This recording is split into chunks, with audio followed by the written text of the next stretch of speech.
In 2135, a potentially hazardous asteroid called Bennu will make a close flyby of Earth. During this encounter, our planet's gravity will tweak Bennu's path, making it a challenge to calculate its future trajectory and the odds of a potential impact late in the 22nd century. Why is this hard to determine? Well, we know how gravity works, but there are still uncertainties in Bennu's trajectory that will be magnified by the close encounter. In addition to gravity, asteroids can be pushed around by non-gravitational forces, like the Yarkovsky effect.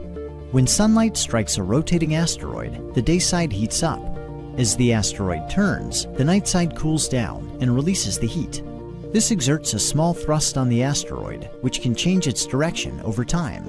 The Yarkovsky effect is challenging to model, but it can make a big difference in determining where asteroids end up. Because we don't know exactly how the Yarkovsky effect will perturb Bennu's orbit, we have limited knowledge of where Bennu will be as it approaches Earth in 2135. Scientists thus have to consider a range of possible trajectories, depending on how strongly the Yarkovsky effect is pushing on Bennu. A few of these trajectories line up with regions of space called gravitational keyholes. If Bennu were to pass through a keyhole, Earth's gravity would bend its path in just the right way to cause an impact on a subsequent orbit late in the 22nd century.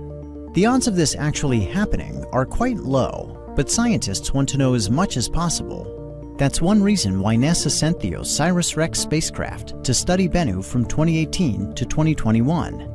OSIRIS-REx greatly improved our knowledge of Bennu's position, density, thermal inertia, and other properties that can influence how its orbit will evolve over time. The new data allowed scientists to significantly reduce uncertainties in Bennu's predicted orbit, ruling out a number of keyholes for the 2135 flyby and eliminating several future impact scenarios. While Bennu remains a hazardous asteroid, we can now make better models of its orbital evolution thanks to OSIRIS-REx. This will allow us, and our descendants, to better calculate Bennu's risk in the decades and centuries to come.